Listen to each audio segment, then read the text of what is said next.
Hello, this is Doris Kearns Goodwin, and this is History in 5, and I'm going to tell you about Theodore Roosevelt, William Howard Taft, and the Progressive Era.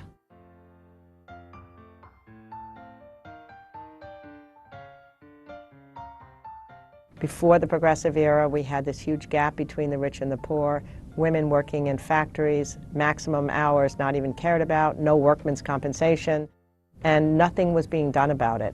And then suddenly comes a movement from the society, led in part by Theodore Roosevelt, helped by these muckraking journalists, to decide that government has to have a role in dealing with the social and economic problems of the age. So as a result, it was a really optimistic, heady time. It was, as a later Roosevelt, Franklin Roosevelt, later said, one of those generations that had a rendezvous with destiny. That's what it felt like. If I could have lived in one of those times, I'd be back in that Progressive era.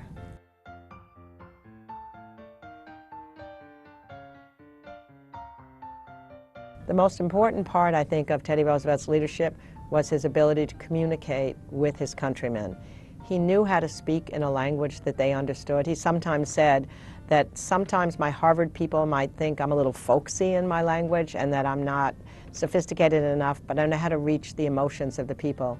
And he took these huge train trips around the country for months at a time, where he would stop at every village station and talk to the people, repeating his mission over and over again. And then, most importantly, he had the most remarkable set of relationships with the press. He's the one who defined the bully pulpit, meaning the national platform the president has to mobilize public sentiment and to bring to bear pressure from the outside to force a reluctant Congress to do what it may not want to do. Even when he was having his shaving hour at the White House, he would allow the press to come in and they could ask questions while the barber was trying to shave him.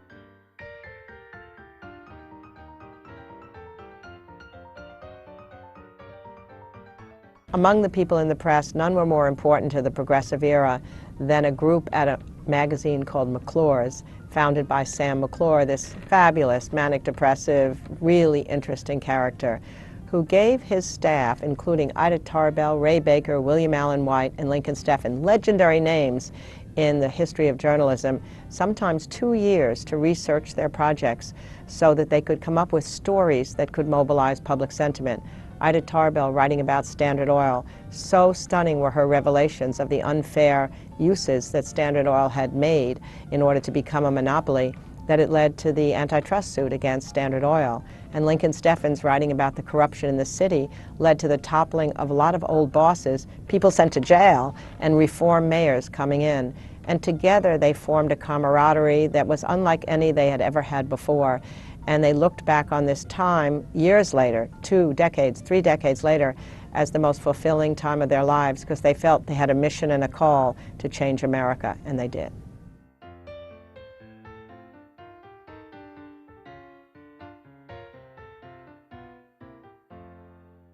History has known so very little about Taft, mostly only that he followed Teddy Roosevelt and was president, and then Teddy came back from Africa, ran against him, and that they had a very ugly campaign against one another.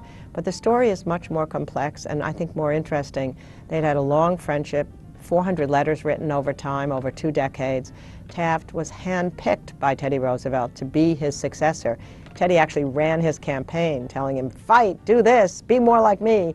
But then he felt that Taft had disappointed him in not being as progressive as he was supposed to be, and he decided then to run against him in 1912.